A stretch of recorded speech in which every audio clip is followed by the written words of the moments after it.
South Sudan's president names a political rival as vice president. Riek Machar speaks to Vincent Makori about his appointment. A Kenyan facility launches a plan to get manufacturing going again. And will Team Kenya attend the Olympics in Brazil? Africa 54 starts right now. Good evening and welcome. I'm Vincent Makori. This is Africa 54. Now, Rwanda is hitting back. The government of President Paul Kagame says it is going to relocate refugees from Burundi to other countries. This after accusations from U.S. diplomats that Rwandan officials are using the refugees to build political opposition to Burundi's president. However, Rwanda says no country has committed yet to helping shelter the refugees. Earlier this week, two senior U.S. diplomats accused Rwanda of destabilizing activities in neighboring Burundi during a congressional hearing. The U.S. and United Nations accused Rwandan officials of trying to influence the political opinions of Burundian refugees to build support for opponents of Burundian President Pierre Nkurunziza. Nkurunziza's announcement in April that he would run for re-election touched off the political violence that caused the refugees to flee. He was re-elected last August. Well, South Sudan's President Salva Kiir has appointed his rival and former rebel leader Riek Machar to be the vice president. A decree broadcast on state television on Thursday said Machar would be the first vice president, but gave no more details. South Sudan has been mired in conflict since December 2013, when clashes broke out between troops loyal to Kiir and soldiers backing Riek Machar, who previously held the vice president position. A short while ago, I spoke by phone from Cairo with Mr. Machar and asked him about his appointment. Because of the difficulties we have been going through, it only occurred yesterday. And it occurred, it is also premature in the sense that this operationalization of my appointment would take place after the troops have landed in Juba and after Juba had been demilitarized. However, we have welcomed it. It's in the right direction. We will accelerate the demilitarization in Juba and then the deployment of the new joint integrated police units, about 3,000, and the other forces from the two parties. I think this appointment is going to give impetus to the implementation of the agreement. Now, Dr. Machar, you know, there were some of those issues that you raised before, especially regarding the creation of a number of new states, and that was like a point of contention between you and President Kiir. Do you see that now being easily resolved, you as part of the government? It is still a bone of contention, but if you recall, on January 30th to the 31st, the IGAD Council of Ministers had passed recommendations and resolutions. We said, first, the main city, the capital, be demilitarized, then the deployment of the new troops into it, including the security elements, and then I go to Juba, and we form the government or the transitional government of national unity. Once we form it, the 28 states will be suspended and we discuss for a month. If we fail to arrive to a number of states, then we revert to the 10 states in the agreement. Now, you know, some will always look at a position of vice president as somewhat subordinate to that of the president. Do you feel that you have enough clout to really put your issues on the table on the same level as the president? I think we are negotiating. We can be in one government. We can negotiate issues of the implementation of the agreement. There is no harm in that. So even if the president is there and the vice president is there. But I want to remind you, the peace agreement has divided functions and responsibilities. Dr. Machar, in terms of peace in the country, people have suffered quite a lot. What do you tell those South Sudanese who are listening to you now? What should they look forward to in the coming months? I'm telling them with the operationalization of the agreement, priority is to ensure that peace prevails, security is maintained, political stability is restored, and the forces that have been fighting each other be controlled while the deployment of the forces to the major cities are done. We will work hard to ensure that the humanitarian access is given more emphasis. We have over 4 million people who need food aid and services. It's the time before the rainy season comes. They must be reached all over South Sudan. Now, Dr. Makori, people have jubilated before, especially when the South Sudan state was formed, and they got disappointed soon after.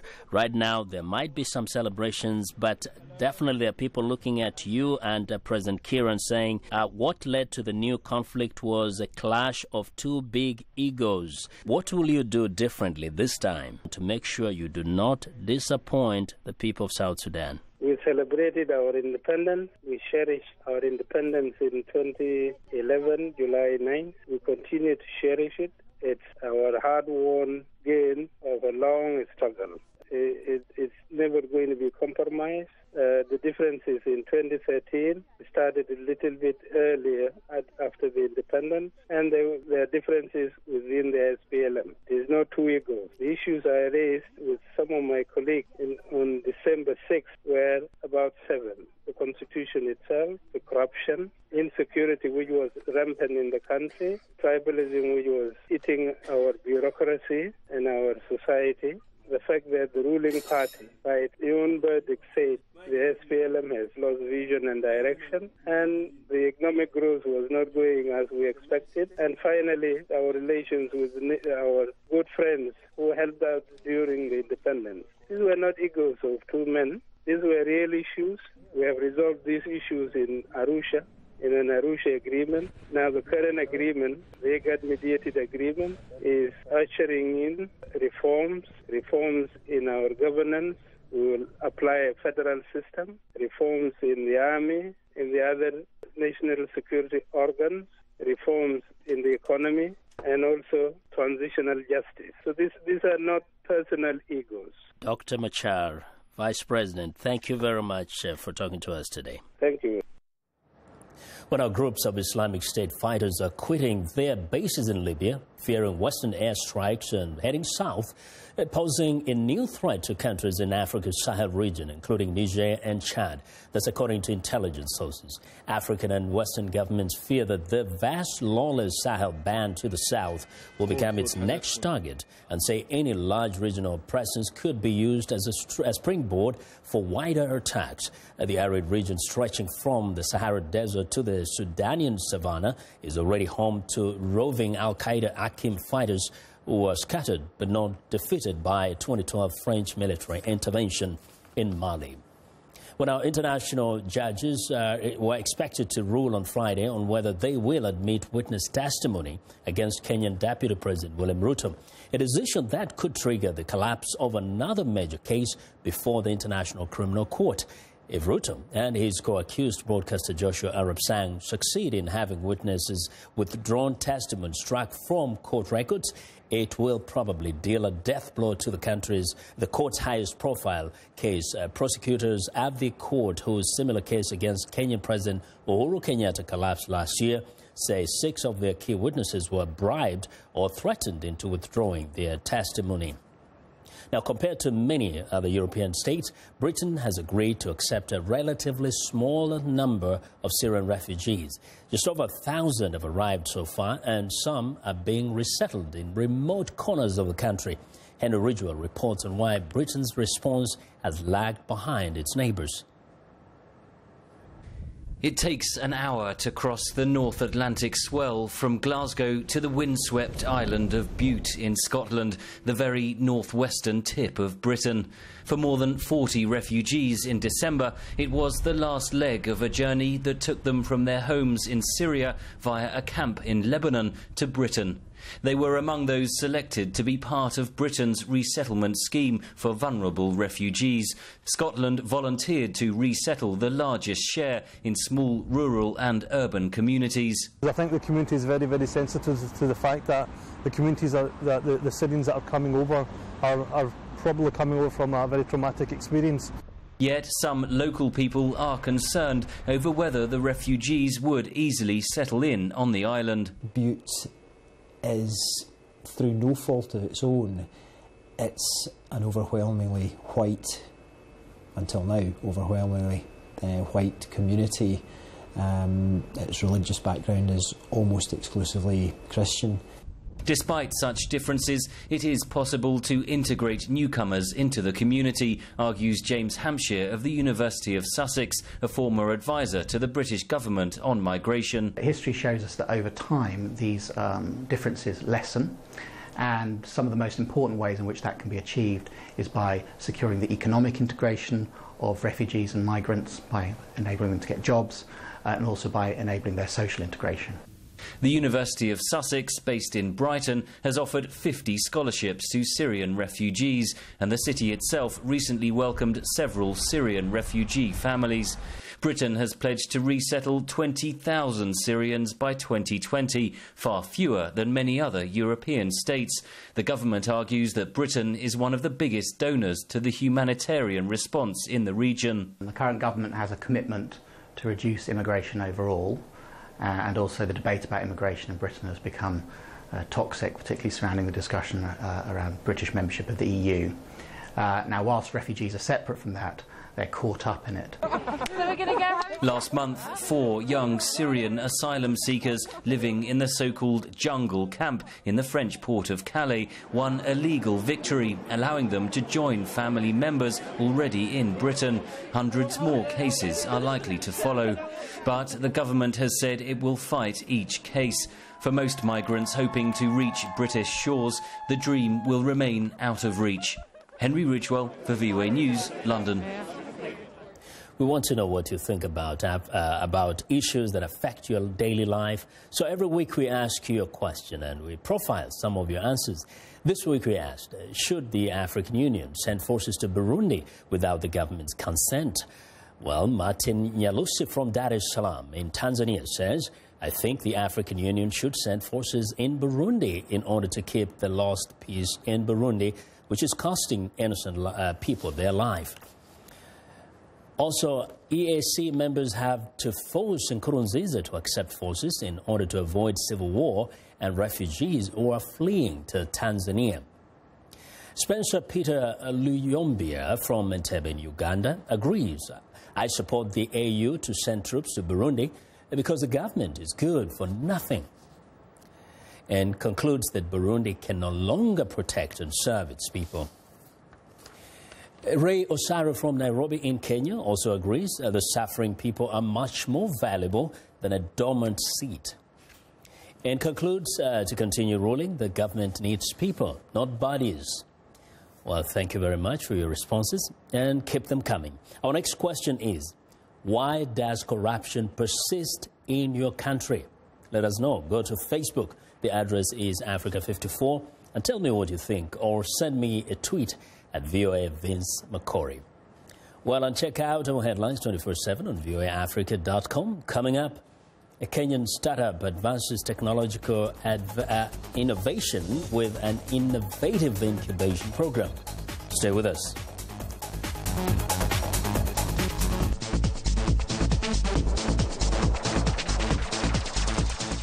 From science and technology, here's What's New. What's new? They're called Radar Pace sunglasses, made by Oakley in partnership with Intel.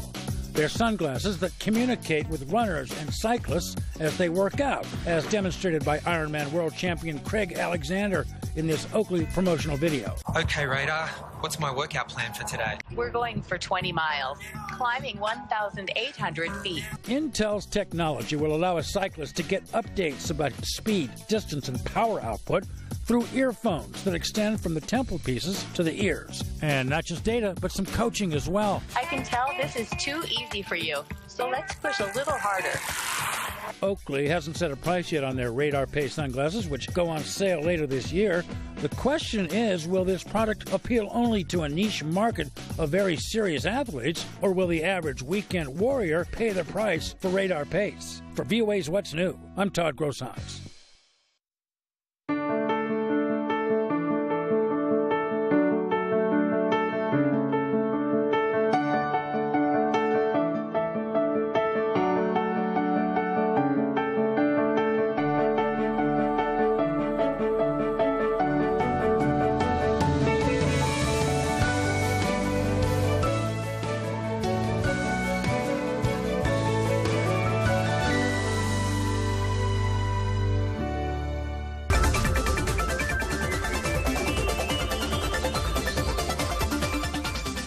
Well, are you an engineer, an inventor, or someone who likes to use your hands to create and build? Well, ask no more. A Kenyan non-profit gearbox hardware incubation center is looking for you. The state-of-the-art facility is dedicated to designing, prototyping, and fabrication of industrial and consumer electronics. VOA's Paul Diho has our report. Launched last year, Gearbox used its laboratories, combined its resources and talent to help African innovators learn how to move ideas more rapidly from the lab to the marketplace. Is generating a buzz in Nairobi. Gearbox provides a platform for innovative youth to harness their artistic skills in computer technology, 3D printing, industrial art and robotics, towards building a more robust and powerful electronics manufacturing sector in Kenya. Dr. Kamau Gachiji is the Chief Executive Director, Gearbox. We want to make it possible not only for the large multinationals to succeed in Kenya, but for our own homegrown innovators to design things that we need here. You know what we do normally, we import generic items. It may or may not fit what we need because it's made in China or India or some of the huge manufacturing centers. But if you manufacture something that's custom made for our needs, the likelihood of success in the business place is much higher. Mr. Gachiji says that Gearbox is a makerspace where a community of people who like to make physical products, who design everything from electronic gadgets to plastics, meet and work together. The way forward is really to start getting a lot of small companies to get to international best standard. So, you know, when you think about African or Kenyan products, typically people will think of juakali, they'll think of something that the finish is not really very good, but they kind of just accept it. We want to bring things to world-class finish, world-class performance, and so on. Speaking at the launch of the new Gearbox lighter facility, Kenya's Industry, Trade and Investment Cabinet Secretary Adan Muhammad said the government is keen to promote the spirit of entrepreneurship, to provide employment and the requisite skills to create an industrial renaissance. I'm really impressed, really impressed to see some of the things that are being tested here, prototyped. Behind here, you're talking about very efficient, clean, cheaper, and convenient cooking, system that is being prototyped here. To see an ATM that is, vending fuel for cooking is something that I'm sure 10 years from now people will think that is kind of a normal day-to-day business. But you can't visualize and imagine what that is. Kenneth Odiambo, an electronics engineer, says that Gearbox provides a unique space for members to showcase innovative ideas and share skills, with also providing a platform for capacity building. Building circuits for our Kenyan engineers. What we do at Gearbox, since it's an incubation center, we as engineers help you build your concept. You don't have to be an engineer to come to Gearbox. So long as you have a concept, so long as you can think it, we can make it. Perhaps even more interesting is Simon Mwaura Kimani, a self-taught engineer and uniquely talented individual, making his mark in the tech community. He's made several innovations and created cutting-edge vehicle tracking systems that has been installed in hundreds of thousands of cars in Kenya. I'm having about 500 vehicles which are using my devices for now. I have my own fleet management system. And of late now I'm designing a house automation system whereby the system can be able now to arm itself automatically. You can be able to see the status on your phone, and any intrusion that happens in your house, you can be able to activate any appliances in the house. Kenya is successfully attracting private equity capital, and international firms are setting up local and regional offices. Paul Ndiho, VOA News. Well, it's time now for a short break. Still to come on Africa 54. Could the Zika virus keep Team Kenya from competing in this year's Olympics in Rio? We'll be right back.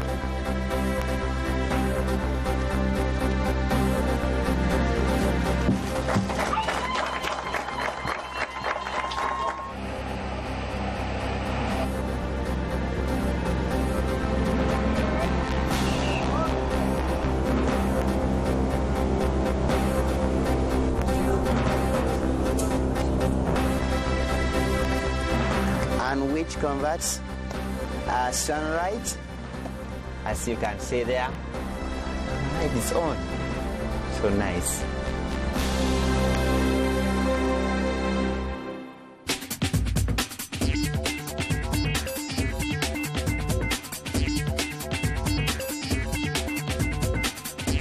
Welcome back to Africa 54. Here's what's trending. Valentine's Day is coming up this weekend. Are you out of gift ideas? Well, artwork reflecting love are on trend this year, according to Art Angels, contemporary art dealers in West Hollywood.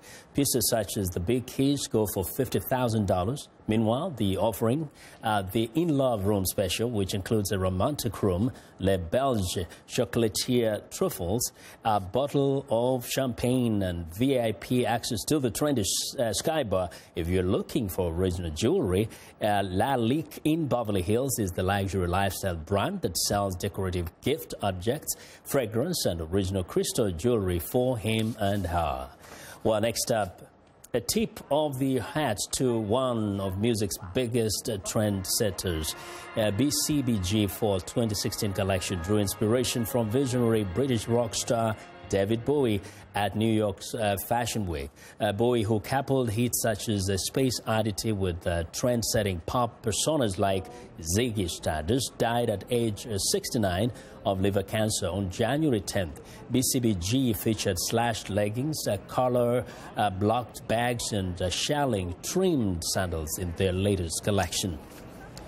Well, and finally, video of cycling competition that was Gone with the Wind has gone viral.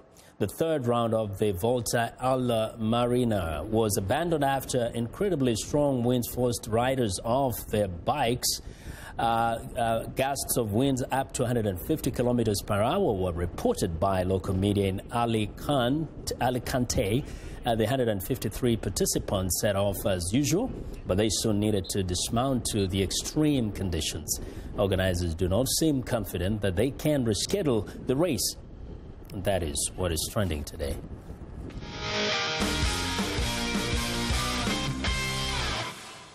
Well, it's been an exciting week in sports. For all of the highlights, we turn to Sunny Young with the sunny side of sports. Hello, Vincent, and sporty greetings once again to our Africa 54 viewers. Questions this week over whether the Kenyan flag will be waving at the Rio Olympics because of the threat of the Zika virus. But two-time Olympic gold medalist Kip Keino, nicknamed the father of Kenyan distance running, denies reports the Kenyan team will pull out. The 76-year-old Keino is now the head of Kenya's Olympic Committee, and in his words, Kenya is going to go to Brazil. The Kenyan team is going to Brazil, hoping to improve its medal count from the 2012 Olympics in London. The Kenyans won 11 medals in the British capital. That placed them third overall among African teams. South Africa and Ethiopia, which won 3 gold medals each, were the best performing African Olympic teams in London. I encourage our Africa 54 viewers to check out my Sunny Side of Sports blog. The address is blogs.voanews.com/sunny. My latest blog post is on the 65th National Basketball Association All-Star Game, which tips off Sunday in Toronto, Canada. It marks the first time the popular exhibition contest has been held outside the United States. 2 stars who will be showing off their skills are Kobe Bryant of the Los Angeles Lakers and Stephen Curry of the NBA champion Golden State Warriors. The 37-year-old Bryant, who is retiring after this season, received almost 1.9 million votes in fan balloting for the All-Star Game, tops among all players. The sharpshooting Curry, meanwhile, is the NBA's leading scorer and reigning most valuable player. I'm VOA's Sunny Young, and that's the sunny side of sports. Vincent? Well, thanks a lot, Sunny. Watch for the sunny side of sports every Monday and Friday right here on Africa 54. And that's our show for today. Be sure to watch Africa 54 on our website at voaafrica.com. We'll leave you now with Roga Roga from Congo Brazzaville with their song Oyo Ekoya Eya. Good night from Washington. L'avenir de notre Afrique Guillaume Soro, au-dessus de la monnaie, Likolo Yambongo, Willy Etoka PDG. Kotala ngai bongo te, ngai na uti mikili, moto na ngai ningana, ma facture etonda nzoto. Ça c'est vrai. Nazalaka na kanda mingi, ya ba politicien ya mboko yo, na kwataka bango na internet, surtout kuna na Facebook. Metro boulot dodo, wana quotidien nanga, richesse na ngai bilamba, na mapapa chateau rouge, nalingi nazonga mboko yo. Oh nalingi nazonga Congo, nalingi nazonga mboko yo. Fiston Ebanza, nalingi nazonga Congo. Elikia Nangaba Lezolezo, Saturne Otiale, Arnaud Wamba Sassou. Kotala ngai bongo te, ngai na uti mikili, moto na ngai ningana, ba facture etonda nzoto, nazalaka na kanda mingi, ya ba politicien ya mboko yo, na kwataka bango na internet, surtout kuna na Facebook. Mosala na yote, Metro boulot dodo, wana quotidien nanga, richesse na ngai bilamba, na ma papa chateau rouge, je veux revenir au bercail. Ils ont dit que l'Afrique n'est pas structurée. Même si les gens parlent, j'aime la vie. Je suis fatigué, je rentre au Congo. Le Congo m'emporte. Je veux manger ma desundole que Dieu nous n'a pas d'où. On se sent mieux, je sois. Une fois de plus, je salue Jean-Dominique Okemba, Mourandjambe, Papa Yanina, na Jérémy Okemba, Jules Massoua, Prince Léopo, Azamasuwa Mondele, Bakumbaye na Amerika, Akoma Noir Américain, Esteman le meilleur, Rémi Ayayos,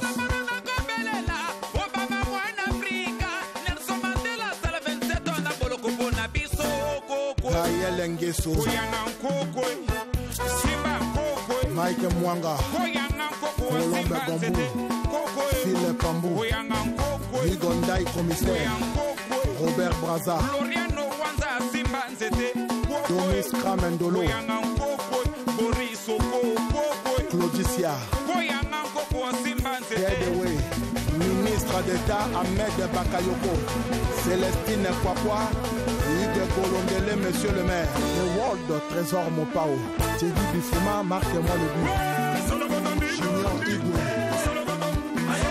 Sangabazo, Beldi Touma.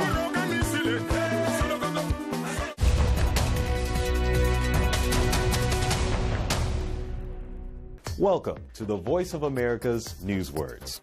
Here's a story that has to do with defects or problems with cars. Listen for the word that means to take back something. Recall. They had meetings over this defect.